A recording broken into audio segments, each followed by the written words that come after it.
Hello students, good evening. तो हम लोग कर रहे थे थर्मोकेमिस्ट्री के लेक्चर्स और उसमें डिफरेंट टाइप के एंथैल्पीज को हम लोग पढ़ रहे थे।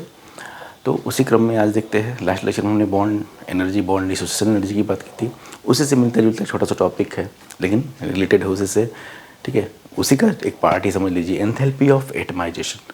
ठीक है, बहुत लोगों को कन्फ्यूजन है इसमें, तो हम लोग करेंगे और क्वेश्चन के साथ समझने की पर्पज वही है। छोटा छोटा पढ़िए, लेकिन क्वेश्चन के साथ साथ हर एक टॉपिक को पुख्ता करते जाइए, यही पर्पज है। पढ़ाई ऐसी ही होनी चाहिए। ठीक है, मुझे ऐसा लगता है। अब सबकी अलग अलग मंशा हो सकती है, शॉर्टकट नहीं, कंप्लीट। तो देखिए, एंथैल्पी ऑफ एटमाइजेशन मिलता जुलता लगेगा बॉन्ड एनर्जी से, लेकिन है नहीं। ये हो भी सकता है, नहीं भी हो सकता है। देखिएगा, इट इज एंथैल्पी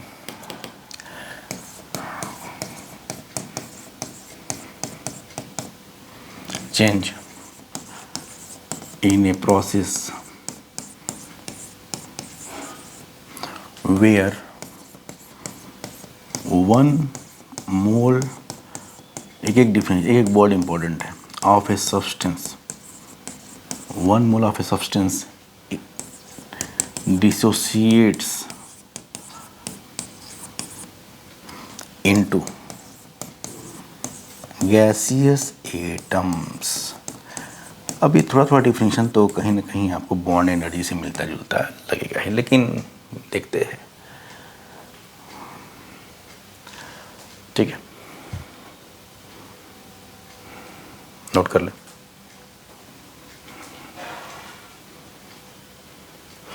जरा इसका मतलब समझते हैं। For example, if it is given, देखो पर्पज़ क्या है, मैंने कहा कि भाई सब डिफिनेशन क्यों जानना जरूरी है, ताकि कोई लैंग्वेज में कोई बात लिखी गई है कि ये रिएक्शन का एंथैल्पी इतना एनर्जी के, इतना प्लस में माइनस में जो भी है, तो हम उस रिएक्शन को लिख पाएँ। पूरा पर्पज़ ही, अब मैं कुछ भी पढ़ा रहा हूँ, न्यूट्रलाइजेशन, फॉर्मेशन, कॉम्बशन, सब में पर्पज़ तो यही है कि हम रिएक्शन को लिख पाएँ, और कोई ठीक है उद्देश्य तो है नहीं। चलिए, if it is given that enthalpy of atomization of water is, मान लो डेटा शायद -70 किलो जूल पर मोल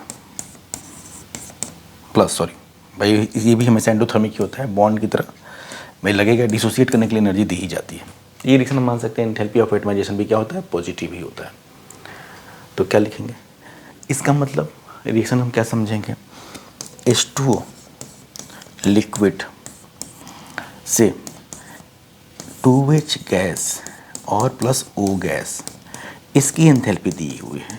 इसकी एंथैल्पी कितनी है, 70 किलो जूल पर मोल। इस रिएक्शन की एंथैल्पी, ध्यान देना, गैसेस एटम तो बन रहे हैं लेकिन लिक्विड वाटर से, लिखा होगा। ठीक है, प्लीज़ इस बार इसको बॉन्ड एनर्जी मत बोल देना। तो मुझे लग रहा होगा कि सर उसमें भी तो यही था, गैसेस एटम बन रहे थे, लेकिन ध्यान देना वहाँ पे इधर रिएक्टेंट वाला कंपाउंड भी गैसियस फॉर्म में लिखा गया था। हमने एग्जाम्पल लिया था वाटर का, लेकिन यहाँ ये नहीं बोल सकते कि सर ये तो लग रहा है कि 70 किलो जूल पर मोल H2 की बॉन्ड एनर्जी है। नहीं है बिल्कुल। यहाँ H2O अगर बॉन्ड एनर्जी होता तो ये भी गैसियस फॉर्म में होना चाहिए था। रिएक्टेंट जो कंपाउंड है that should be also in gaseous form, अगर आप बॉन्ड एनर्जी की बात कर रहे हैं तो। लेकिन एटमाइजेशन कोई मतलब नहीं है, लिक्विड सॉलिड यहाँ पे कुछ भी हो सकता है, सब्सटेंस का स्टेट, रिएक्टेंट का स्टेट कुछ भी हो सकता है। फिर से याद करिए, बॉन्ड एनर्जी में क्या था, reactant should be in gaseous phase, तो बॉन्ड एनर्जी बोलेंगे, बिल्कुल बोलेंगे। लेकिन यहाँ पे जो एटमाइजेशन में यही अंतर है कि जो रिएक्टेंट का फेज इंपॉर्टेंट नहीं, कुछ भी हो सकता है, सॉलिड लिक्विड गैस यहाँ पे कोई भी हो सकता है। हाँ, सामने गैसियस एटम ही बनने चाहिए। सामने गैसियस एटम बॉन्ड एनर्जी में भी लिखवाया गया था, ठीक है, इसमें भी लिखवाया गया एंथैल्पी ऑफ एटमाइजेशन में। अंतर क्या है, इसमें रिएक्टेंट का फेज इंपॉर्टेंट नहीं है, रिएक्टेंट लिक्विड सॉलिड गैस कुछ भी हो सकता है, लेकिन वहाँ बॉन्ड एनर्जी में reactant should be in gaseous phase, gaseous phase, याद रखिएगा। इधर इधर इंपॉर्टेंट है। अब जरा देखिए, अब जरा देखो, अगर लिखा जाए तो मैंने कहा अंदर समझ लें, तो हमने देखा कि heat of enthalpy of atomization और बॉन्ड एनर्जी सेम नहीं होते हैं। एंथैल्पी ऑफ एटमाइजेशन लिखते समय रिएक्टेंट का फेज सॉलिड लिक्विड गैस कुछ भी हो सकता है, लेकिन बॉन्ड एनर्जी में reactant should be in gaseous phase. हाँ, उधर तो बातें सेम है, प्रोडक्ट साइड तो दोनों में सेम बातें हैं, लेकिन नहीं होते हैं और हो भी सकते हैं। अब देखिए ज़रा, if delta H of atomization, मैं लिख देना शॉर्टकट में, अगर enthalpy of atomization of hydrogen is, ठीक है, 436 किलो जूल पर मोल, ये दिया हुआ है, enthalpy of atomization of H2 is 436 kilo joule per mole, तो क्या लिखोगे? H2 क्या होता है? गैस। कुछ और होता है क्या? H2 का मेन स्टेटिस्ट नहीं तो है गैस। क्या लिखोगे? अगर इस रिएक्शन को मान लो डेटा दिया हुआ है कि एंथैल्पी ऑफ H2 का, हाइड्रोजन का enthalpy of atomization 436 kilo joule per mole है, इसका रिएक्शन लिखिए, तो हम क्या लिखेंगे? H2 क्या होता है? गैस, ठीक है, उससे क्या बनना चाहिए? 2H गैस, और इस रिएक्शन का एंथैल्पी है, ये रिप्रेजेंट कर रहे हैं कि इस रिएक्शन का enthalpy 436 kilo joule per mole of H2 है। अब यहाँ लगेगा, अब देखो यहाँ पे हम ये रिएक्शन जो है enthalpy of atomization of hydrogen को भी रिप्रेजेंट कर रहा है और बॉन्ड एनर्जी ऑफ हाइड्रोजन को भी रिप्रेजेंट कर रहा है। तो हमने देखा, देखो जरा क्यों, रिएक्टेंट गैसेस फेज में, तो ध्यान दीजिए कि enthalpy of atomization can be equal to bond energy, can not be equal to bond energy, may और मे नॉट बी, याद रखना। मतलब हमने क्या समझा? एंथैल्पी ऑफ एटमाइजेशन हो सकता है बॉन्ड एनर्जी को ही रिप्रेजेंट कर रहा हो सकता है रिप्रेजेंट कर रहा हो सकता है ना भी रिप्रेजेंट कर रहा हो, ठीक है, क्योंकि एटमाइजेशन में रिएक्टेंट का जो भी फेज है चलेगा, लेकिन बॉन्ड एनर्जी में reactant should be in gases phase.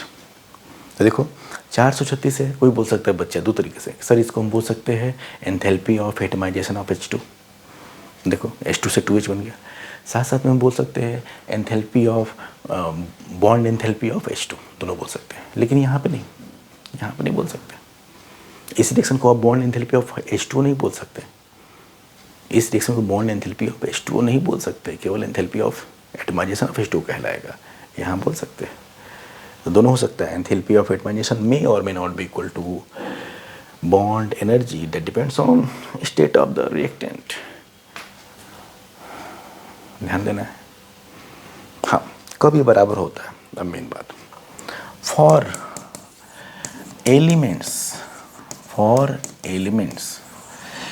Elements compounds के लिए नहीं, for elements enthalpy of atomization, ये बहुत इंपॉर्टेंट बात है, is equal to bond enthalpy, bond dissociation enthalpy, for किसके लिए? एलिमेंट्स के लिए, केवल एलिमेंट्स के लिए, कोई भी स्टेट में हो, एलिमेंट्स के लिए। जैसे H2 का था, H2 एलिमेंट है, बॉन्ड है ना, H2 में बोला ना मैं कि H2 का बॉन्ड एंथैल्पी 436 है, चाहे हीट ऑफ एटमाइजेशन 436 से एक ही बात है। एलिमेंट्स के लिए जो है, केवल एलिमेंट्स के लिए हम एंथैल्पी ऑफ एटमाइजेशन को क्या बॉन्ड एंथैल्पी के बराबर लिख सकते हैं, एलिमेंट्स के लिए हमेशा। जैसे ठीक है, मान लो लिखा है ग्रेफाइट का बॉन्ड, ठीक है, मान लिखा है कि enthalpy of atomization of graphite is equal to कुछ x kilo joule per mole, detail ये सब लगता ही है, ये तो कंफर्म है कि दोनों भाई बॉन्ड एनर्जी हो चाहे एंथैल्पी ऑफ एटमाइजेशन हो, ये लगता ही एंडोथर्मिक होता है, तभी ना ब्रेक हो गया, डिसोसिएट करना है। तो हम ये भी बोल सकते हैं, तो रिएक्शन क्या लिखोगे? C ग्रेफाइट से क्या बनना चाहिए? लिखा ना enthalpy of atomization of graphite is x kilo joule per mole, जो भी वो क्वेश्चन में देखेंगे क्या x है, मुझे क्या पता। हम लिख सकते हैं रिएक्शन क्या होगा, C ग्रेफाइट से क्या बनना चाहिए? गैसियस एटम बनना चाहिए। इस रिएक्शन की एंथैल्पी एंडोथर्मिक है, x kilo joule per mole है इस रिएक्शन के एंथैल्पी। अब जरा देखो इसको क्या क्या पढ़ सकते हैं, ध्यान देना, यही मेन है, इसलिए बता ही रहा था मेन ये लाइन कि कब हम एंथैल्पी ऑफ एटमाइजेशन को बॉन्ड एनर्जी के बराबर बोल सकते हैं। तो हमने सोचा देखा may enthalpy of atomization may be equal to bond energy, may not be equal to bond energy as well. दोनों ध्यान देना है, कब होगा कब नहीं होगा, कन्फ्यूज नहीं होना है, होता है कि नहीं होता है। एलिमेंट्स के लिए हमेशा कार्बन, भाई ग्रेफाइट एलिमेंट है ना, कंपाउंड तो है नहीं, ठीक है। एलिमेंट्स के लिए एटमाइजेशन एंथैल्पी और bond energy same to same बातें हैं।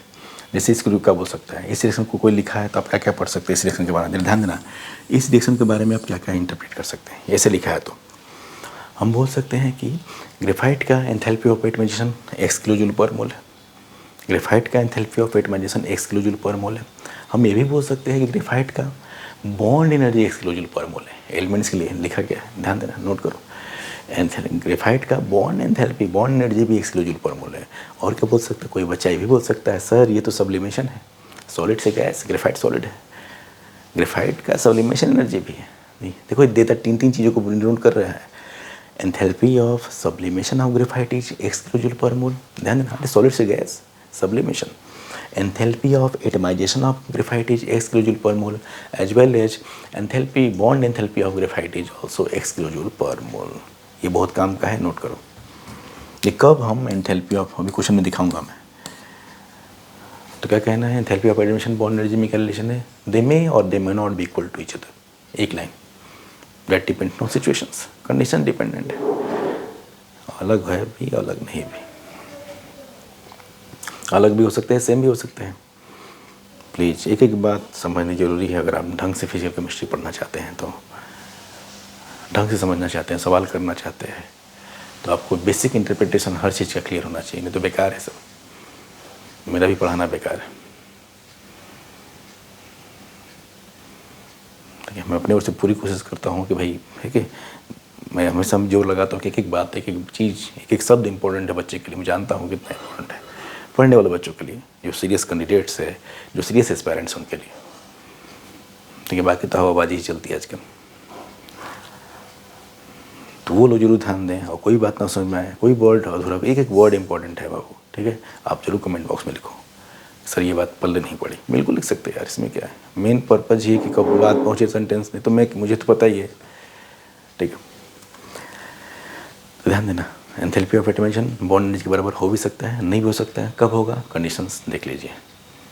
अब आते हैं सवाल पे, यही मेन था।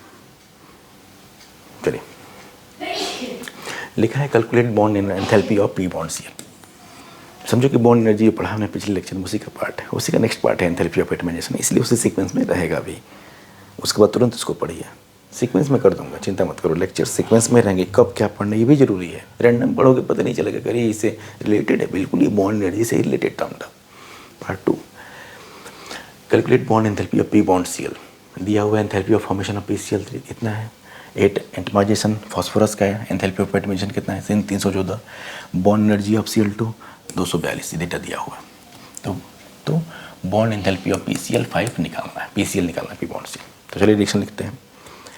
इसका रिएक्शन लिख लोगे, पढ़ा है हमने फॉर्मेशन को कैसे लिखते हैं, फॉर्मेशन को कैसे लिखते हैं पढ़ा दिया है मैंने स्टैंडर्ड। ठीक है, PCl3 बनना चाहिए कितना मोल, फॉर्मेशन में प्रोडक्ट शुड बी 1 मोल। इससे बनना चाहिए भैया, PCl3 तो दुनिया भर के रिएक्शन बनता है, उससे मतलब नहीं है। इससे बनना चाहिए अपने एलिमेंट से, वो भी उनके स्टैंडर्ड स्टेट में, फॉस्फोरस सॉलिड से बनना चाहिए, प्लस Cl2 गैस से बनना चाहिए। भाई PCl3 में कौन कौन से एलिमेंट हैं, फॉस्फोरस और क्लोरीन। फॉस्फोरस सॉलिड होता है, क्लोरीन गैस होता है। ये 1 मोल ही रहना चाहिए। इसको 1 मोल करना है तो यहाँ 3/2 करना पड़ेगा, इसको तो छेड़ नहीं सकते। इसका डेल्टा H दिया हुआ है, इसका डेल्टा H दिया है 306 इस रिएक्शन का। अब जरा देखो PCl3 में क्या स्ट्रक्चर है, PCl3 जानते हैं, ये लो भाई PCl3 अगर बात करें, यही ना PCl3 है, 3 बॉन्ड पेयर, 1 लोन पेयर, छोड़ो से कोई मतलब नहीं। तो पी बॉन्ड सेल की बॉन्ड एनर्जी पूछ रहा है, तो मान लेते x। तो पी बॉन्ड सेल कितने हैं, 3। तो टोटल बॉन्ड एनर्जी कितनी होगी PCl3 की, 3x। अगर हम एक पी बॉन्ड सेल को x मान रहे हैं एनर्जी, तो इसकी बॉन्ड डिसोसिएशन एनर्जी कितनी होगी टोटल, 3x। चलिए अब जरा देखो, लास्ट लेक्चर में हमने पढ़ा था, अगर चीज़ों के बारे में, बॉन्ड एनर्जी वाले क्वेश्चन लेक्चर में, अगर किसी जो भी चीज़ें प्रेजेंट हैं रिएक्टेंट प्रोडक्ट, उनके बारे में बॉन्ड एनर्जी का डेटा दिया है। अगर जो भी चीज़ें प्रेजेंट हैं उनके बारे में बॉन्ड एनर्जी का डेटा दिया हुआ है, तो रिएक्शन का एंथैल्पी क्या होता है, total bond energy of reactant minus total bond energy of product. अगर बॉन्ड एनर्जी का डेटा दिया है, तो अगर बॉन्ड एनर्जी का डेटा दिया हुआ है रिएक्टेंट और प्रोडक्ट्स का, तो क्या फॉर्मूला बना था, लास्ट लेक्चर में किया था, कैसे आया वही बताया गया, हवा में तो बोल नहीं रहे। Total bond energy of reactant minus total bond energy of product. अब देखते हैं कि दिया है कि नहीं। रिएक्शन के अंदर भी 306 दिया है। क्या फॉस्फोरस का बॉन्ड एनर्जी दिया है, बिल्कुल दिया है। देखो एलिमेंट्स के लिए हीट ऑफ एटमाइजेशन और bond energy same to same होता है, अभी बताया, इसलिए बता रहा था, ये इंपॉर्टेंट है। एलिमेंट्स के लिए हमेशा नहीं, ठीक है। तो फॉस्फोरस का बॉन्ड एनर्जी 314, एटमाइजेशन जो है वही बॉन्ड एनर्जी भी बोल सकते हैं, हमेशा नहीं। एलिमेंट 314 इसका बॉन्ड एनर्जी दिया है। Cl2 का दिया है, PCl3 का 3x बोल ही दिया मैंने। और एक पी बॉन्ड सेल का x मान रहे हो आप, पी बॉन्ड सेल का x मान रहे हो, तो PCl3 का बॉन्ड एनर्जी कितना होगा टोटल, 3x। तो चलिए फॉर्मूला बन गया, यहीं से आ गया। तो 306 is equal to total bond energy of reactant मतलब फास्फोरस का 314। ये ध्यान देना, एलिमेंट्स के लिए heat of atomization bond energy same होता है, हमेशा नहीं, हमेशा नहीं। ये मिस इंटरप्रिटेशन नहीं होना चाहिए कोई बात का, बहुत गलत हो जाएगा बाद में। तो सब बोले सर आप तो बोले थे बराबर होता है, अरे खास कंडीशन में होता है भाई, हमेशा नहीं, अदरवाइज कोई मतलब नहीं दूसरे से। हीट ऑफ एटमाइजेशन अलग टर्म है, बॉन्ड एनर्जी अलग टर्म है। 314 प्लस 3/2 इंटू Cl2 कितना है Cl2 का 242। ये हो गया total of reactant minus total minus 3x। देखो पी बॉन्ड सेल के x मान लो, वही निकालना है x की वैल्यू, PCl3 का 3x हो जाएगा, यहाँ से x निकाल लेना। कर लेते हैं, चलिए भैया, इतना क्या है।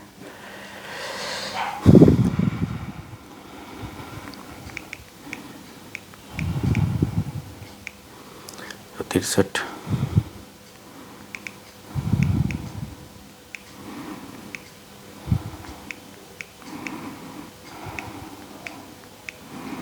तो यहाँ से x की वैल्यू आ रही है, सॉल्व कर लीजिएगा आप, 123.67 किलो जूल पर मोल। खुद सॉल्व कर लेना, कोई ये नहीं कि बोल रहा हूँ मैं, लेकिन मेन मतलब समझिए।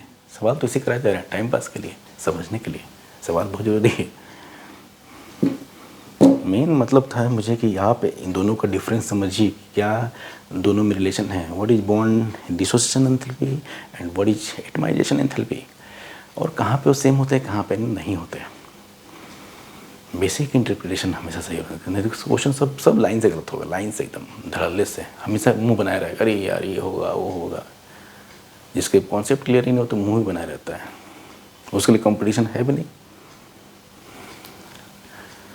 तो डिटेल में पढ़िए, हर चीज़ को मजे से पढ़िए, आराम से, केवल सिलेबस ख़त्म करने पे मत जाइए, है ना। ऐसा पढ़िए कि जो पढ़े हुआ है उसका क्वेश्चन हो जाए।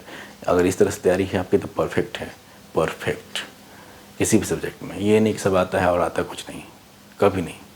तो सर मुझे इतना ही आता है लेकिन इससे क्वेश्चन मैं कर लूँगा, वो बंदा देखना हमेशा रैंक अच्छा लाता है। दूसरा बंदा है जो करे सब तो मैंने तो सब पढ़ लिया है भाई, सवाल एक भी नहीं हो पा रहा, तो आप बताइए, सोचिए कौन ज़्यादा अच्छा है। दूसरा करेक्ट नहीं, हम तो 20% पढ़े हैं लेकिन वो 20% में कर लूँगा,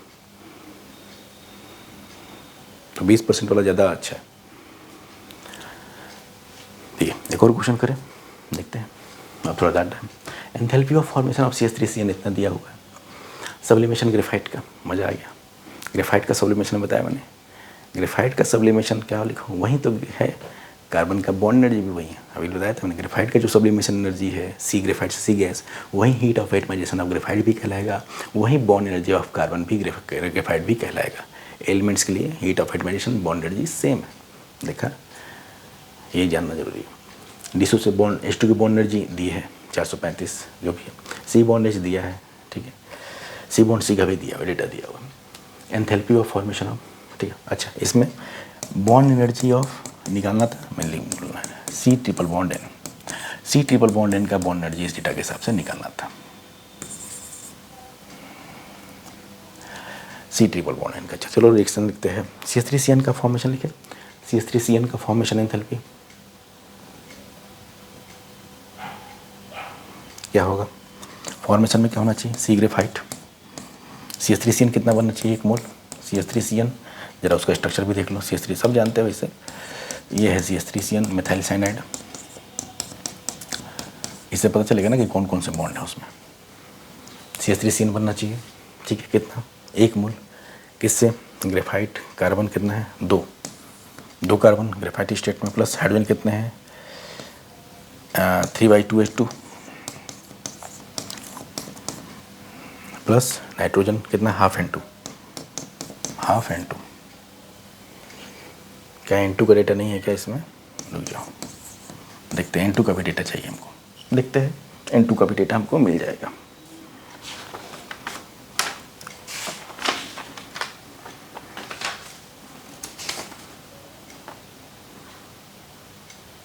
और 946 N2 का बॉन्ड एनर्जी, मिसिंग था data, bond energy of N2 equal to 946 दिया हुआ है किलोजूल पर मोल, किलोजूल पर मोल। ज़रा देख लो और ध्यान से एकदम समझ लो, दिया हुआ है सब, ठीक है। ये नहीं कि मुझे याद करना, ये सब दिया हुआ है भाई, मिसिंग था, मैंने लिखना भूल गया था मैं। इस डेटा के हिसाब से सारा डेटा दिया हुआ है आपको। C ट्रिपल बॉन्ड N का बॉन्ड एनर्जी बताना है, C ट्रिपल बॉन्ड N का बॉन्ड एनर्जी। चलिए, ये गैसियस फेज में इस रिएक्शन का एंथैल्पी दिया हुआ, इस रिएक्शन का, ये ना फॉर्मेशन में, ये क्या रिएक्शन डिनोट करता है, इस रिएक्शन का जो भी एंथैल्पी होगा that denotes enthalpy of formation of CH3Cn।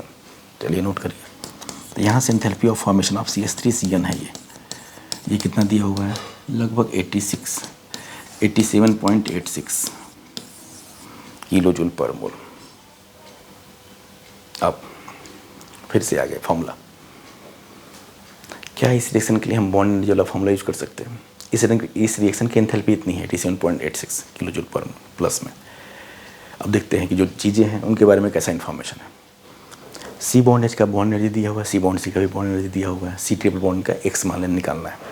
N2 का बॉन्ड एनर्जी दिया है, H2 का भी बॉन्ड एनर्जी दिया है, सी ग्रेफाइट का बॉन्ड एनर्जी नहीं दिया है, एंथैल्पी ऑफ एटमाइजेशन दिया है या सब्लिमेशन दिया हुआ है।